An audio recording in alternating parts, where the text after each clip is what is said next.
Voilà, chers amis, donc nous retrouvons particulièrement autour de la parole de Dieu et nous allons, dans les moments qui vont suivre, avoir une réflexion sur l'amour de Dieu, mais particulièrement par rapport aux doutes que l'on peut avoir par rapport à l'amour du Seigneur. Alors particulièrement, nous allons aller dans un passage de la Bible. Nous allons aller dans le livre de Malachie. Dans le livre de Malachie, particulièrement au premier chapitre, et nous allons lire à partir du premier verset. Oracle, parole de l'Éternel à Israël par Malachie. Je vous ai aimé, dit l'Éternel. Et vous dites, en quoi nous as-tu aimés? Ésaü n'est-il pas frère de Jacob, dit l'Éternel? Cependant, j'ai aimé Jacob et j'ai eu de la haine pour Ésaü. J'ai fait de ses montagnes une solitude, j'ai livré son héritage aux chacals du désert. Si Édom dit, nous sommes détruits, nous relèverons nos ruines. Ainsi parle l'Éternel des armées. Qu'ils bâtissent et je renverserai.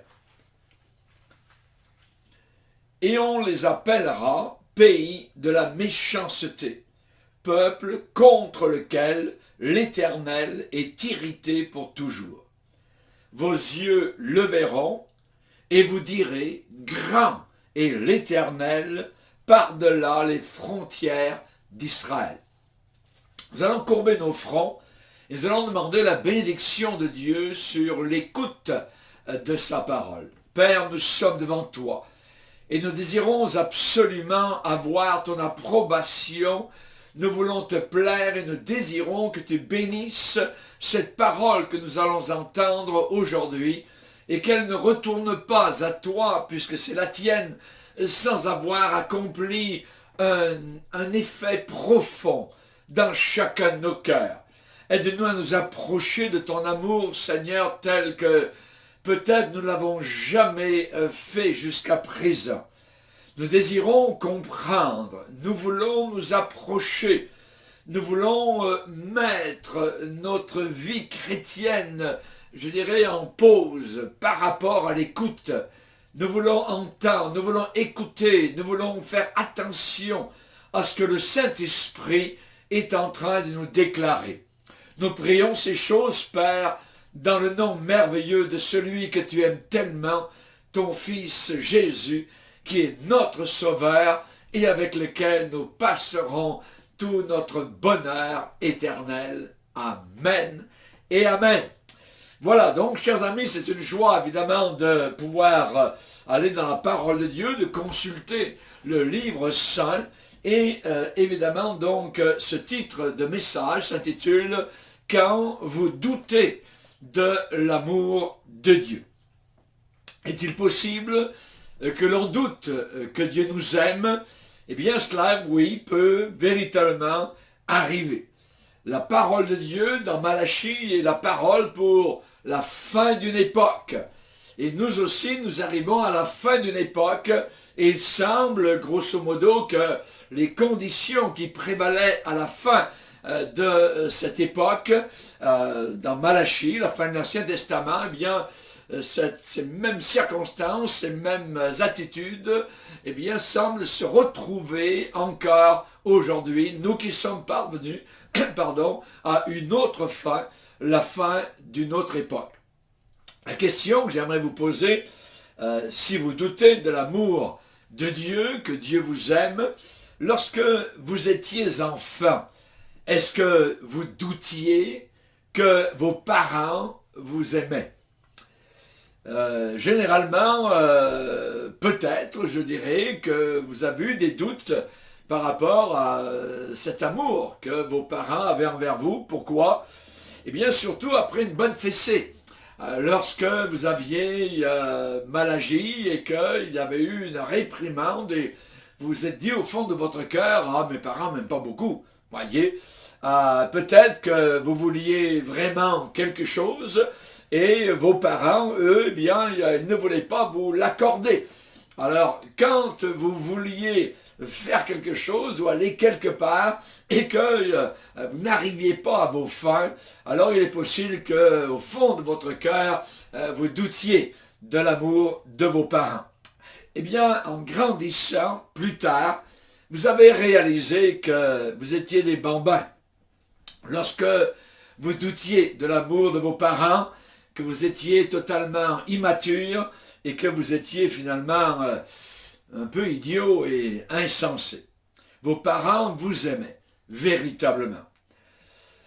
Du temps de Malachie, ici, dans la fin de l'Ancien Testament, on parle de gens immatures, à l'époque de Malachie, qui ont douté du grand amour que Dieu avait envers eux. Et peut-être aujourd'hui, alors je suis en train de parler, peut-être y a-t-il des personnes qui m'écoutent et qui ont des difficultés financières, ou des problèmes de santé ou de confinement. Peut-être qu'il y a des personnes qui n'ont pas ce qu'ils veulent, qui n'arrivent pas à faire ce qu'ils aimeraient faire, des personnes en difficulté. Et il est possible que vous mettiez en doute l'amour descendant du calvaire, l'amour de Dieu. Notre message, il est simple, quand vous doutez de l'amour de Dieu. Dans Malachie, le Seigneur dit, je vous ai aimé. Je vous ai aimé, dit l'Éternel. Et eux répondent à cela en disant, en quoi nous as-tu aimés? Mais, Seigneur, comment as-tu pu nous aimer? Nous avons tellement de difficultés graves, nous sommes tellement dans le désarroi, et ainsi de suite. Voyez, n'oublions pas, je répète, que Malachie vivait à la fin d'une époque. Les gens étaient totalement indifférents à Dieu, vis-à-vis de Dieu, ils ne portaient aucune attention, ils étaient insensibles et même parfois insolents. Ils ressemblaient beaucoup, je dirais, à notre génération, notre époque actuellement, époque de fin des temps. On se rappelle évidemment un peu les baby boomers, il y en a des millions, évidemment en Amérique du Nord, en Occident, qui sont revenus de la guerre, soit du Vietnam, soit d'Afghanistan, ou de quelque part au Moyen-Orient, ou en Afrique. Il y a actuellement la génération qu'on appelle les milléniums, qui sont nés, eux, avec les drogues. Ces drogues qui ravagent actuellement nos écoles. Ils ont vu ces milléniums, les filles qu'ils fréquentaient, devenir des prostituées. Ils ont vu les grandes institutions gouvernementales être ridiculisées, moquées. Ils ont vu et entendu des présidents mentir, des premiers ministres ou des députés. Ils ont vécu, je dirais, ce qu'ils ont vu à la télévision. Nos grandes institutions ridiculisées. Ils ont vu des essais d'assassinat sur de grands leaders. Ils ont vu le mariage, la famille totalement disloquée. Et avec une nouvelle expression de 4 lettres, les LGBT. Voyez, l'avortement aussi, légalisé, l'homosexualité, légalisé, les drogues, tout cela donc, et beaucoup autour de nous actuellement sont totalement désillusionnés. Beaucoup d'institutions sont en train de s'écrouler autour de nous et beaucoup de personnes ne savent plus vraiment à qui se fier, à quel saint se vouer, on dirait, et vers où, et qui se tourner. C'est très similaire aux gens qui ont vécu à l'époque de Malachie. Dieu dit encore, comme il l'a dit dans le passé, « Je vous ai aimé. Je vous ai aimé. » Et la réponse actuelle, « Seigneur, tu nous as aimés, mais comment? Où? Quand? Comment? Voyez, en quoi nous as-tu aimés? » L'implication, la voilà. Ils disent d'une certaine manière, Dieu, si vraiment tu nous aimes, alors pourquoi avons-nous tant de troubles? Pourquoi toutes ces difficultés au travers desquelles, évidemment, nous sommes obligés de passer?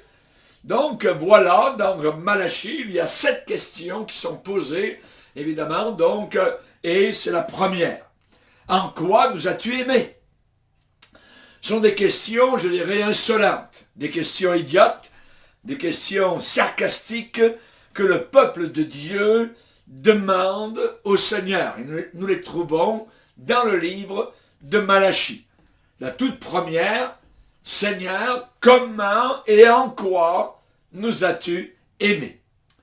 Et avec moquerie, d'un air sarcastique, d'un air moqueur, avec un sourire au coin des lèvres, sourire de mépris, en ricanant, eh bien, cela correspond à dire, ah oui, eh bien, si c'est ça l'amour, alors non, merci beaucoup. Où est-ce que tu nous as aimés? Voilà ce que cette génération, bien souvent, est en train de dire au Seigneur. À une question stupide et totalement ridicule, eh bien, on s'attendrait, on penserait que ces gens-là recevraient une réponse aussi stupide et aussi ridicule. Et donc, il n'était pas sincère. Donc, comme il n'était pas sincère, il devrait avoir une question identique, sur le même niveau, non sincère. Mais Dieu n'est pas comme nous. Et Dieu répond avec une très grande sincérité au sujet de son amour. Et Dieu va leur donner 4 grandes déclarations sur son amour divin, un puissant amour. Nous sommes tellement souvent immatures, bambins, je dirais, désordonnés dans nos sentiments. Nous doutons, nous posons des questions à Dieu. Nous doutons du puissant, du très puissant amour du Seigneur. Surtout quand on n'arrive pas à nos fins, quand nous n'arrivons pas à obtenir ce que nous, personnellement, eh bien, nous aimerions avoir et nous n'avons pas, car nous sommes dans des difficultés et toutes sortes de problèmes. Et pourtant, la Bible dit à celui qui nous aime et qui nous a délivrés de nos péchés. Voilà l'entrée de l'Apocalypse, l'amour de Dieu. Voyez, hein, un verset connu de tous les chrétiens dans le monde, Jean 3,16, car Dieu a tellement aimé, Dieu a tellement aimé le monde. Voyez.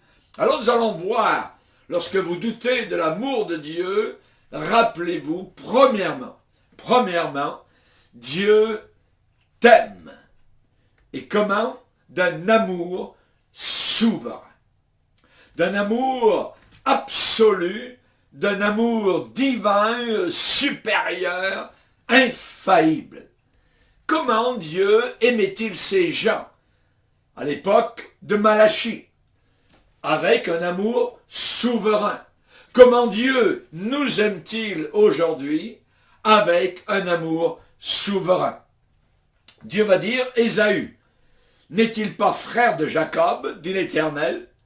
Cependant, j'ai aimé Jacob et j'ai eu de la haine, hein, de l'aversion pour Ésaü. Ça c'est Malachie, 1er chapitre, verset 2. Pourtant, nous avons là 2 frères jumeaux sortis du même sein maternel. Quelle en est la signification? Ça ne veut pas dire qu'avant que ces 2 bébés soient nés, que Dieu avait déjà, auparavant, déterminé qu'un bébé irait au ciel et qu'un autre bébé irait en enfer. Non, absolument pas. Voyez, aujourd'hui, dans certains milieux chrétiens, ils appellent cela l'élection inconditionnelle.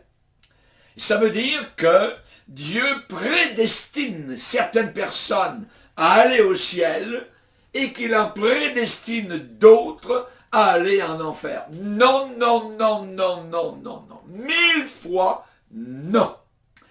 Il n'y a rien de plus ridicule pour empêcher d'évangéliser, de gagner des âmes, de travailler dans la mission avec une telle idée, avec une telle folie. Ne croyez jamais une telle chose, même pas un millième de minute, voyez, ou de seconde.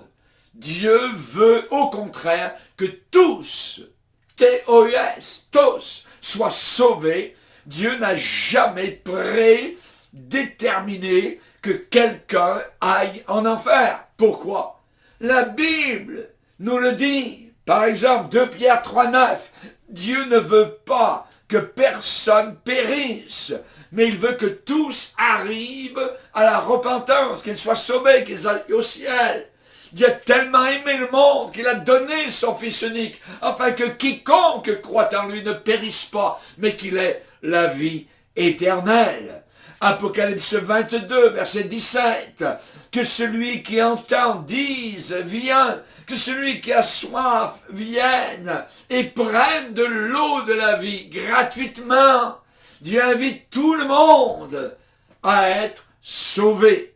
Dans 1 Timothée, chapitre 2, lorsqu'on nous parle de la prière, il est dit, cela est bon et agréable devant Dieu notre Sauveur, qui veut quoi? Qui veut que tous les hommes soient sauvés. Que tous les hommes soient sauvés. Voilà ce que Dieu veut. Il voudrait que tous les hommes soient sauvés et parviennent à la connaissance de la vérité. 1 Timothée, et au chapitre 2, verset 5, il nous a dit qu'il y a un seul Dieu et aussi un seul médiateur entre Dieu et les hommes, Jésus-Christ homme, qui s'est donné lui-même à rançon pour quelques-uns. Non, à rançon pour tous.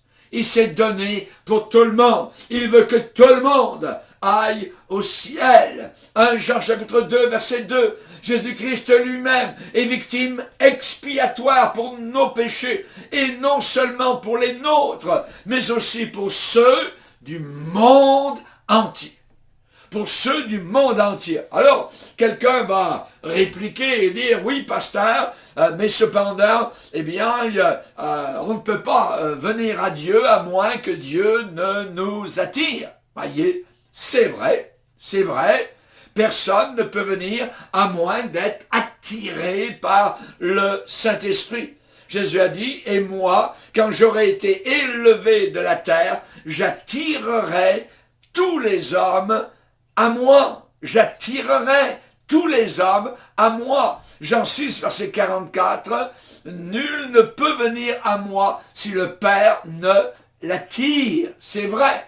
Donc le Saint-Esprit, le Père, évidemment, donc attire tous les hommes vers le Seigneur Jésus. Et la Bible dit que Jésus est la lumière véritable qui, en venant dans le monde, éclaire tout homme. Éclaire tout homme. Alors ceux, évidemment, qui parlent d'élection inconditionnelle, disent quoi? Eh bien, ils disent à peu près cela. Ils disent, vous êtes élus par un salut inconditionnel. Ça veut dire, peu importe, vous allez au ciel, vous êtes sauvés, peu importe ce que vous faites, vous n'avez pas fait ou quoi que ce soit. Ou bien, ils vont dire, eh bien, vous n'êtes pas élu, peu importe ce que vous faites ou vous ne faites pas, si vous n'êtes pas élu, vous allez en enfer, et même si vous désirez ne pas y aller, vous ne pouvez pas échapper à votre sort, tout est prévu d'avance, Inch'Allah, hein, c'est ainsi que Dieu le veut. Non, non, non, non, ce n'est pas du tout ce que la Bible enseigne. Voyez, ça, c'est un genre d'élection que vous avez en Russie, que vous avez en Afrique, voyez, tout est prévu à l'avance, voyez, hein, avant même que les gens aillent vers les urnes, voyez. Je ne crois pas dans cette sorte d'élection. Je crois que Dieu est un Dieu d'amour et Dieu donne à tout le monde une occasion, une opportunité pour qu'il soit sauvé. Jésus a regardé un jour avec une très grande tristesse ceux qui le refusaient. Et il leur a dit, et vous ne voulez pas venir à moi pour avoir la vie? Notez bien ce qu'il a dit dans Jean 5,40. Et vous ne voulez pas. Dieu veut. Mais bien souvent, les hommes ne veulent pas. Les hommes s'opposent à ce que Dieu désire. Vous ne voulez pas venir à moi pour avoir la vie. Donc Jésus a déclaré avec un cœur brisé cette parole-là. Vous ne voulez pas venir à moi pour avoir la vie. Jésus n'a pas dit qu'ils ne pouvaient pas venir. Jésus a dit que ces gens-là ne voulaient pas venir donc à Jésus pour être sauvés. Attention, il y a certaines personnes qui parlent de la grâce irrésistible, qui disent que le Saint-Esprit, lorsqu'il appelle quelqu'un, eh bien, vous ne pouvez pas résister au Saint-Esprit. C'est faux, parce que vous pouvez résister. Et des milliers de personnes résistent au Saint-Esprit. Rappelons-nous qu'ils ont résisté à la prédication de Noé. Et Noé était un prédicateur pendant des années. Et la Bible dit que le Seigneur a vu la situation et a dit « Mon esprit ne contestera pas à toujours avec l'homme ». Ce qui veut dire que les gens de cette génération-là ont résisté à ce que le Saint-Esprit aurait voulu faire avec eux, c'est-à-dire les sauver, les délivrer. Voyez, donc on peut résister au Saint-Esprit. On se rappelle le premier martyr chrétien, le premier qui a été lapidé, c'est Étienne. Étienne prêchait. Il a dit que lorsqu'il prêchait, ceux qui l'écoutaient grinçaient des dents contre lui, et ces gens-là étaient furieux dans leur cœur. Et qu'est-ce que Étienne leur a dit? Étienne leur a dit, eh bien, homme au cou raide. Homme au cou raide, vous vous opposez toujours au Saint-Esprit. Cela veut dire vous résistez au Saint-Esprit. Donc les hommes peuvent, oui, dire non. Ils peuvent dire non au Saint-Esprit. Jésus appelle tout le monde, mais ce n'est pas tout le monde qui est sauvé. Jésus appelle le monde entier, mais ce ne sera pas tout le monde qui sera sauvé. L'évangile sera prêché au monde entier, a dit Jésus. Ensuite viendra la fin. Il n'a pas dit que l'évangile serait cru dans le monde entier, que la terre entière se convertirait. Non, jamais, jamais, non. Les gens, donc, sont libres. Dieu nous a laissés avec une volonté totalement libre. Je peux venir être sauvé et je peux refuser, résister à l'Esprit de Dieu et aller en enfer. Ça, c'est mon choix personnel. Jésus a baissé les regards un jour sur Jérusalem. Jérusalem l'avait rejeté. Les gens s'étaient détournés totalement de lui. Et Jésus a eu le cœur brisé. Même des larmes salées ont coulé sur ses joues, des grosses larmes. Et dans Matthieu 23, verset 37, Jésus a dit « Jérusalem, Jérusalem, qui tue les prophètes, qui lapide ceux qui te sont envoyés, combien de fois ai-je voulu vous rassembler comme une poule rassemble ses petits, ses poussins sous ses ailes, mais vous ne l'avez pas voulu. Vous ne l'avez pas voulu. » Donc, Jésus le dit très, très clairement là que nous avons une part très grande, évidemment, à jouer dans notre salut personnel. Je peux le refuser, je peux l'accepter. Non pas que le Seigneur ne veut pas sauver ces gens-là, non pas que le Seigneur ne désirait pas, évidemment, bénir Jérusalem, mais il leur a dit, eh bien, vous ne l'avez pas voulu. Vous ne l'avez pas voulu.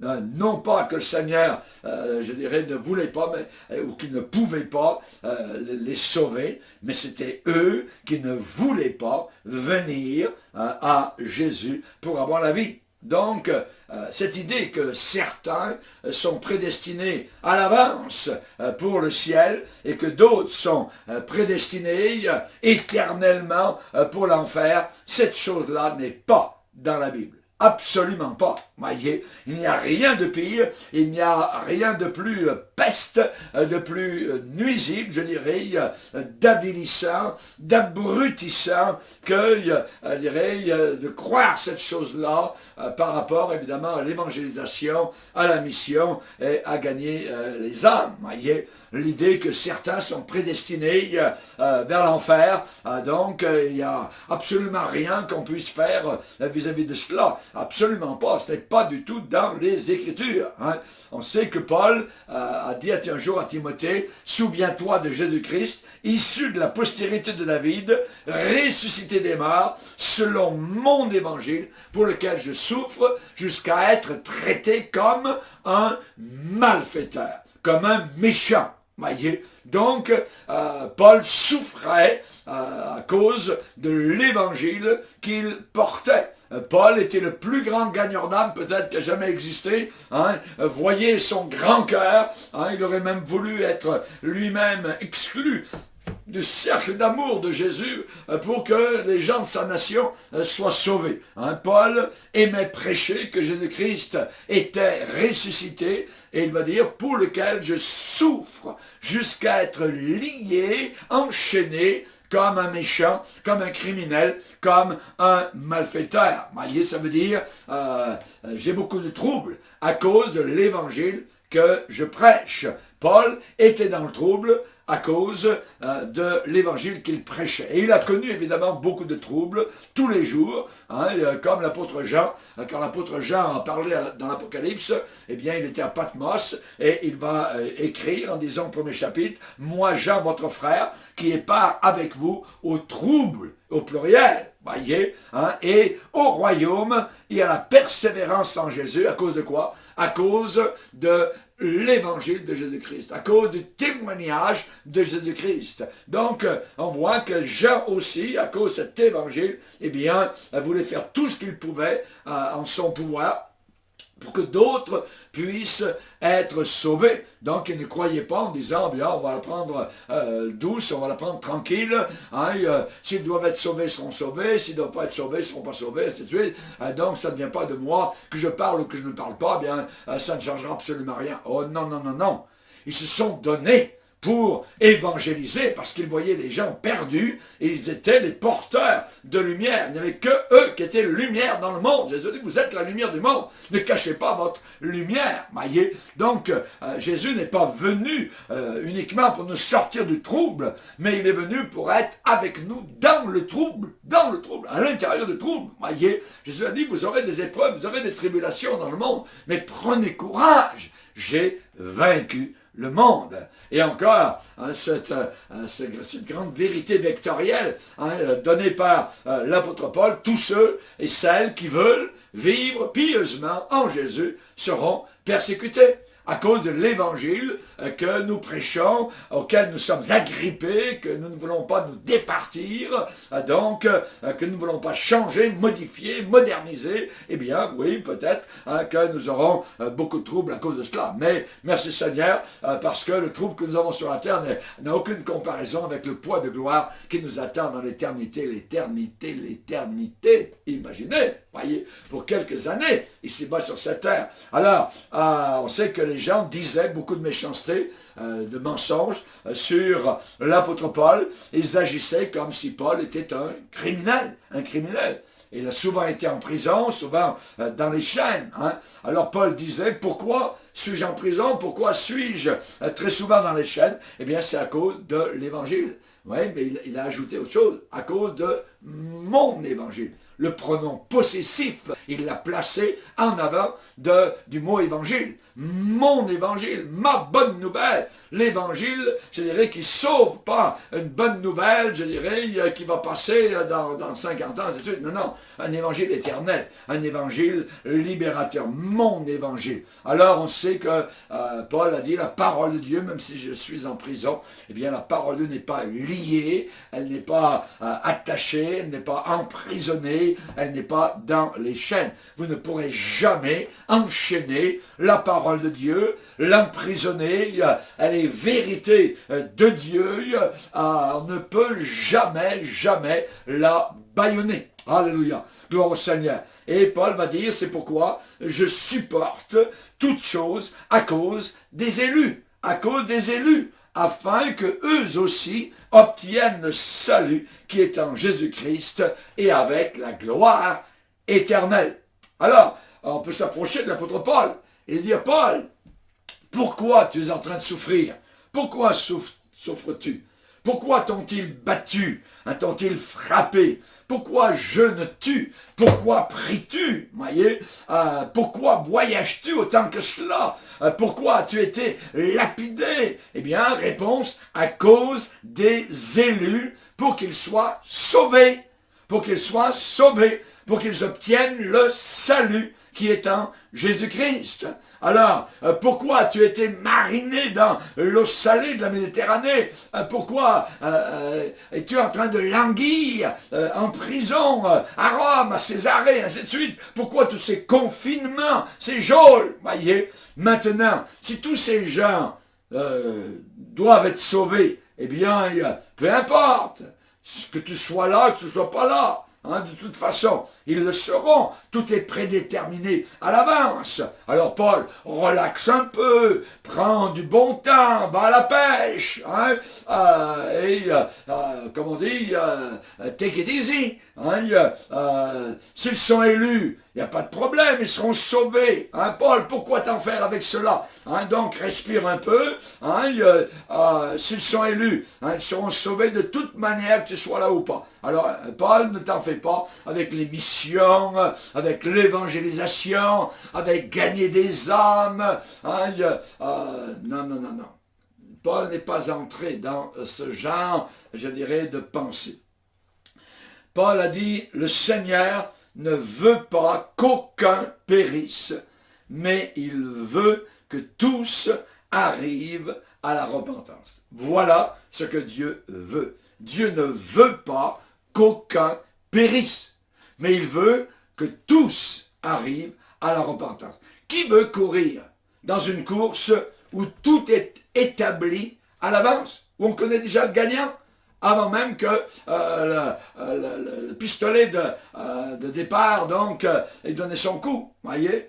Si on connaît à l'avance qui va gagner, si les résultats sont déjà connus à l'avance, si la fin de la course est déjà connue, l'apôtre Paul n'a pas embarqué dans une telle chose, une telle pensée, voyez? Qui veut s'engager dans une telle course, voyez, quand on sait qui va gagner à l'avance, les noms sont déjà gravés sur les trophées.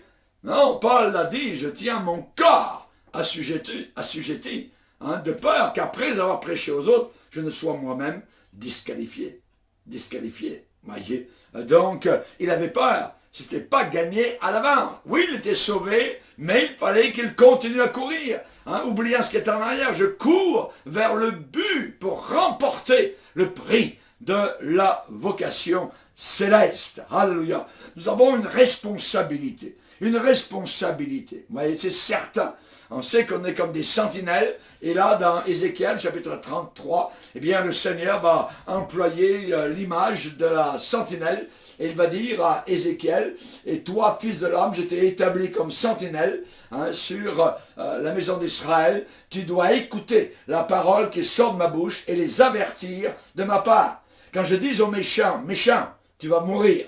Si tu ne parles pas, Ézéchiel, pour détourner le méchant de sa voie, ce méchant va mourir dans son iniquité, et je te redemanderai son sang. Mais si tu avertis le méchant pour le détourner de sa voie, et qu'il ne s'en détourne pas, il va mourir dans son iniquité, et toi, tu sauveras ton âme. Donc tu seras pur du sang de tous ceux à qui tu as annoncé l'évangile. Donc évidemment, nous sommes des sentinelles sur la muraille. Nous devons avertir, quand l'ennemi s'en vient, quand l'apostasie est là. Je dois avertir, si je ne peux pas rester au milieu de l'apostasie, je dois donc m'exclure, ou alors qu'il m'exclue les autres, parce que je ne peux pas rester, et que je ne peux pas non plus donc rester la bouche fermée. Alors, nous sommes des sentinelles. On sait particulièrement que Dieu va dire, si tu ne parles pas, pour détourner le méchant, il y a des conséquences. Si tu ne parles pas, et en disant cela, les choses ne semblent pas du tout établies à l'avance. Non, en lisant cela, il ne semble pas que les choses, sont tellement prévues à l'avance qu'on ne peut rien changer et qu'on ne peut rien faire vis-à-vis de cela. Puis cela va dire, si tu avertis, donc il y a une différence entre avertir et ne pas avertir. Donc, il y a une très grande responsabilité sur le dos donc, du chrétien. Mais si tu avertis le méchant pour le détourner de sa voie, voyez, alors c'est différent. Alors selon ce passage de Ézéchiel 33, selon ce passage, certaines personnes donc peuvent mourir et aller en enfer si on ne leur parle pas.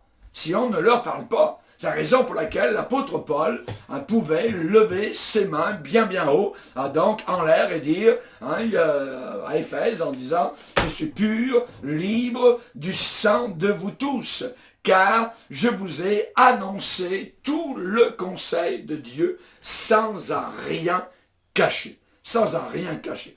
L'évangile, nous le prêchons en entier pour le monde entier. C'est le même évangile qu'on habite au Canada, qu'on habite en Chine, qu'on habite aux Philippines, ou qu'on habite en Afrique du Sud, ou en Uruguay. Bon, c'est le même évangile. Le même évangile, donc l'évangile en entier pour le monde entier. On sait particulièrement que Jésus a dit, si vous vous taisez, les pierres vont crier. Donc, tout le pouvoir du chrétien se trouve dans sa bouche. Il faut parler. Il faut parler, il faut dire, il faut annoncer, il faut avertir, il faut déclarer ce que nous connaissons. Alors, Paul, un jour, a connu des difficultés à Corinthe, et le Seigneur lui a rappelé, évidemment, Paul, parle. Pourquoi? Eh bien, ne crains pas leur persécution, parle, parce que j'ai un peuple nombreux dans cette ville. Au travers de ta parole, au travers de ta langue bénie, ta langue ointe du Saint-Esprit, des hommes vont venir à la connaissance du salut et vont passer des ténèbres à la lumière, de la puissance de Satan à celle de Dieu. Voyez? Donc, c'est mépriser totalement le caractère de Dieu que de dire, eh bien, Dieu a pris un petit bébé, et avant même que ce bébé ne voit la lumière du jour, qu'il ne naisse, eh bien, Dieu a dit, toi, tu vas aller en enfer. Ouais. Ah oui, jamais je vais croire une chose semblable, absolument pas, voyez? Et tu vas aller en enfer avant même que tu sois né, tu ne pourras rien faire vis-à-vis de cela. Ce n'est pas du tout évidemment, donc, ce que Dieu veut. Je ne crois pas dans cette sorte de Dieu. Non, 1000 fois non. Oui, il existe une élection, c'est vrai. Une élection, attention, selon quoi? Selon la préscience de Dieu, la préconnaissance de Dieu. Foreknowledge of God. Voyez, selon la préconnaissance de Dieu, en Jésus-Christ, Dieu nous a élus avant la fondation du monde. Éphésiens 1er chapitre, 1 Pierre 1, verset 2, à ceux qui sont élus selon la préscience de Dieu le Père, par la sanctification du Saint-Esprit. Attention, l'élection, oui, mais l'élection, elle est basée sur la préscience de Dieu. La préscience et non pas selon la prédétermination de Dieu. Dieu n'a pas prédéterminé que tel bébé allait aller en enfer, voyez, et que tel autre allait aller au ciel. Absolument pas, voyez. L'élection est basée sur la préscience de Dieu, c'est-à-dire que Dieu sait à l'avance ce que la personne va faire. Dieu connaît le futur. Dieu voit ceux qui, dans le futur, dans l'avenir, lui feront confiance et deviendront ses élus. Romains 8, verset 29 dit, ceux qu'il a connus d'avance, il les a aussi prédestinés. C'est basé sur une préconnaissance, une préscience. Voyez, imaginez Dieu là-haut dans l'éternité et nous en bas dans le temps. Dieu dans l'éternité peut voir le passé, il voit le présent et il voit en même temps le futur. Lui, il voit tout en même temps. Il sait tout. Il est omniscient. Donc Dieu, dans l'éternité, qu'est-ce qu'il voit? Un exemple, il voit un jeune homme. Il voit un jeune homme, voyez. Ce jeune homme ne me ressemble pas beaucoup, voyez. Ce jeune homme est un pécheur.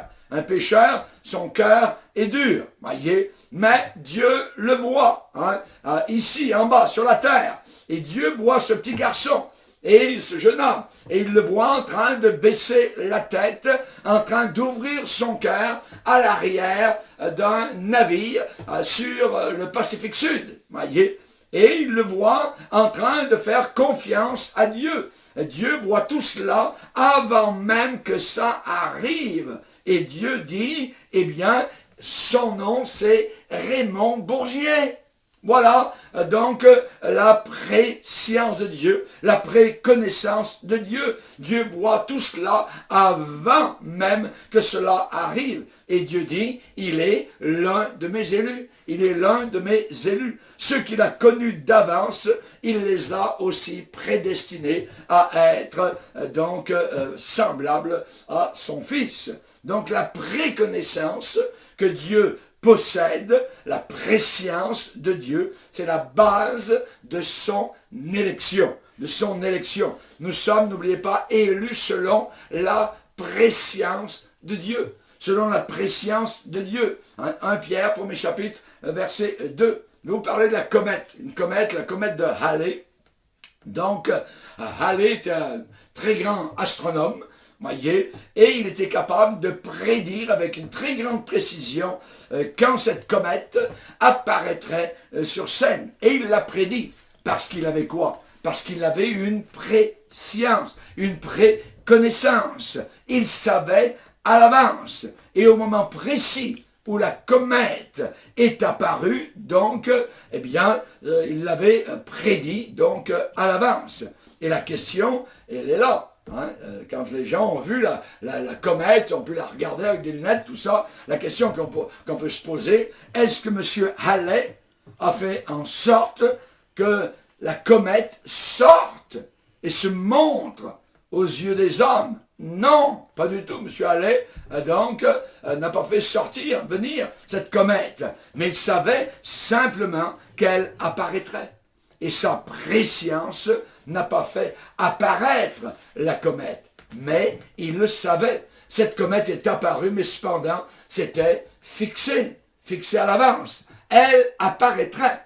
Dieu n'a pas choisi que Jacob aille au ciel et que Ésaü, son frère, son jumeau, aille en enfer. Dieu a dit, j'ai aimé Jacob et j'ai eu de la haine pour Ésaü. Dieu a vu que Jacob aurait un cœur pour lui et que Ésaü n'aurait pas un cœur pour lui. Voyez, Jacob aurait une certaine sensibilité spirituelle et Ésaü ne l'aurait pas. Ésaü serait le véritable charnel, donc l'incrédule. Et chaque homme a le droit de choisir le Seigneur Jésus ou pas. Voyez, quiconque invoquera le nom du Seigneur sera sauvé. Quiconque, c'est moi quiconque, c'est toi quiconque qui est en train de m'écouter. Voyez, que celui qui veut, voyez, vienne et prenne de l'eau de la vie gratuitement. Donc Dieu, on peut dire, et c'est important, Dieu a choisi ceux qui le choisissent. Dieu a élu ceux qui le choisissent. Les élus, ce sont les quiconque veut. Veux-tu? Veux-tu venir à Jésus? Veux-tu être sauvé? Veux-tu aller au ciel? J'ai mis devant toi la mort et la vie. Choisis la vie. J'ai mis devant toi l'enfer et le ciel. Choisis le ciel. Voyez, Josué, devant le peuple, à la fin de sa vie, a déclaré, choisissez aujourd'hui qui vous voulez servir. Si vous voulez servir Dieu, servez-le. Si vous voulez servir le diable, servez le diable. Voyez, donc, les non-élus, les non-élus, on pourrait dire, ce sont les quiconque ne veulent pas. Ceux qui ne veulent pas. Vous ne l'avez pas voulu. Vous ne l'avez pas voulu. Dans Jean 5, Jésus va dire, les Écritures rendent témoignage de moi et vous ne voulez pas venir à moi. Vous ne voulez pas, il n'a pas dit vous ne pouvez pas, vous ne voulez pas venir à moi pour avoir la vie. Si vous voulez être sauvé, vous pouvez l'être. Vous pouvez l'être. Simplement, inclinez votre front et demandez à Jésus d'entrer dans votre cœur et de pardonner tous vos péchés. Seigneur, nous sommes devant toi et nous savons, Seigneur, que tu nous aimes. Nous ne voulons pas douter de ton amour, comme ces gens du temps de Malachie qui ont dit « En quoi nous as-tu aimés ?» Seigneur, tu nous as tant aimés, tellement aimés, si aimés, que les clous sont rentrés dans ton corps sur la terre. Nous te bénissons pour ton sang qui a été versé. Je te bénis pour cette âme précieuse qui est en train d'écouter, afin que tu la sauves là, maintenant. dans le confinement de sa maison, Seigneur, tu es le Dieu qui pardonne. Tu es le Dieu qui attire encore à toi. Bénis cette personne. Touche-la et fais-la passer des ténèbres à ton admirable lumière, alors qu'elle veut être sauvée, alors que ce quiconque est en train maintenant de te parler, de t'invoquer ou de pleurer. Merci Seigneur, au nom puissant de Jésus, Amen et Amen.